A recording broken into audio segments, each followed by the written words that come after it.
Hi, this is Paul Hart. I'm a faculty member in the Training and Performance Improvement Specialization at Capella University and a governance consultant with the Wisconsin Association of School Boards. I'm going to be publishing weekly these blog film clips on important topics that relate to school improvement. This week, I'd like to talk a little bit about some of the resources that we're using at the Wisconsin Association of School Boards to help school boards understand better about their own governance structures, their processes, and specifically I'd like to talk about some of the resources that we're using in addressing strategic planning for school boards and school districts. Now, first of all, the basis for a lot of what we're doing at the Wisconsin Association of School Boards is this document, which is the key works for schools, for school boards. And this was published by the National School Board Association, and it contains information about critical skills and critical competency areas that school boards need in order to govern themselves well and in order to get the best results possible from their school districts. The model that the National Association uses is a comprehensive model that covers these elements of success or these competencies: vision, standards, assessment, accountability, alignment, climate, collaborative partnerships, and continuous improvement. And then this work, the key works for school boards, also then develops each of these competency areas and identifies specific examples of the kinds of behaviors that school boards should show. And then also what's very helpful is that they offer some assessment tools to allow you to assess how well your board is doing on each of these key areas of competence. Now, an earlier work that was also produced by the National School Board Association is this work, and that is Becoming a Better Board Member. Now, this is a longer work, and it contains a lot of many tools and ideas for how to become a better school board member. It also goes into more depth on important subjects such as the relationship between the school board and the superintendent. It offers more technical information, and it would be a wonderful resource for orienting new school board members. And once again, we use this as the basis for creating many of our materials in the Wisconsin Association of School Boards. So this is Becoming a Better Board Member, a guide to effective school board service.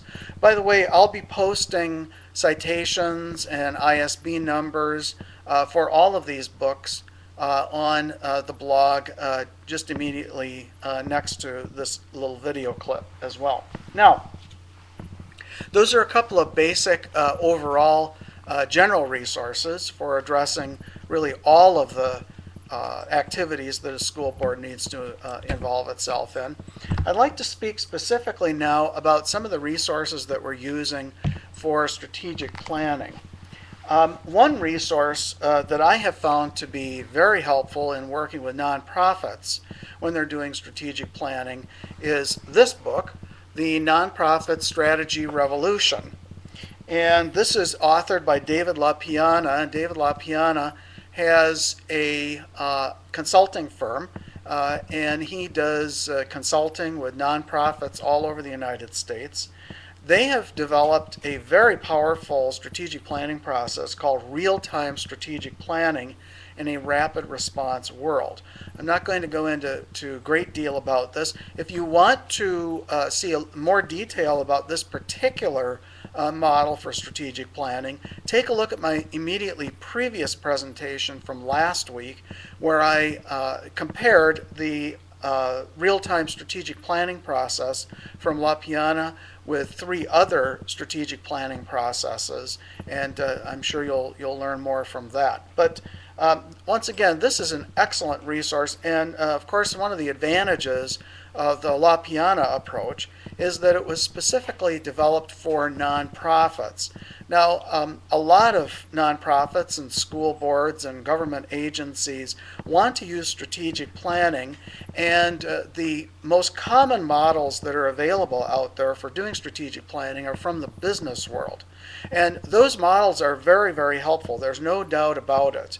However, there is always a slant in those models that moves you towards looking at things like profit and those kinds of concepts.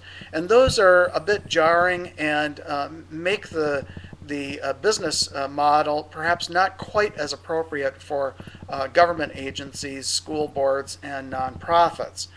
So the advantage of the La Piana approach is that it was specifically developed for nonprofits and can be used also very well with government agencies. So the nonprofit strategy revolution, once again, I'll have this citation on my blog site, and you can take a look at it there.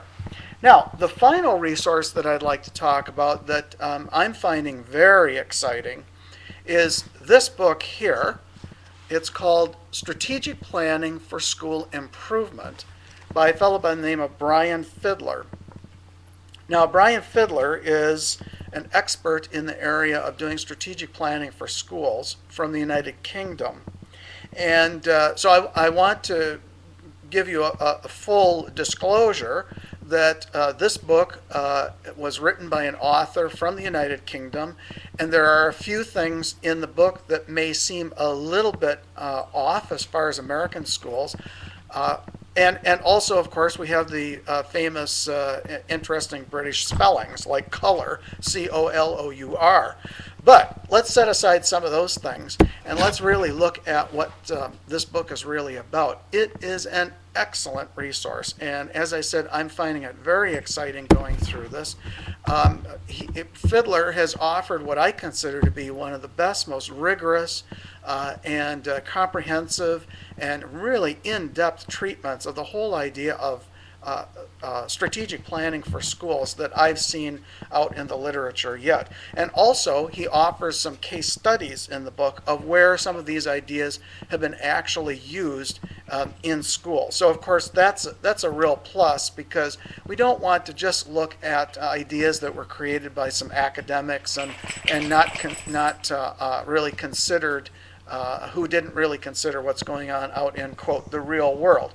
We want someone who has some actual real world experience, and I can assure you that Mr. Fidler, from what I can see in this book, definitely has that experience. So I'm not going to go into great depth about his approach right now. I think probably what I'll do is make this the subject for my next blog entry, which will be in about a week. And I'll go into more depth about what Mr. Fidler says about strategic planning for school improvement. He's got some excellent models in here. And once again, it's specifically geared towards helping schools do their strategic planning. So, I hope this information's been helpful to you. As I said, I'm going to be posting the citations for these sources on my blog site, and I encourage you to order these materials if you think it's appropriate. And also, I encourage you to post your own comments about some of the topics that I'm dealing with on this blog. I'd very much like to hear about your experiences doing strategic planning for schools and in your school boards, what has worked, what hasn't worked, and what you'd like to share that might be seen by other school boards as being great lessons to be learned from that experience. So, once again, Paul Hart for the Wisconsin Association of School Boards and a faculty member, excuse me, at Capella University, and I look forward to seeing you in my next entry in roughly about a week. Bye now.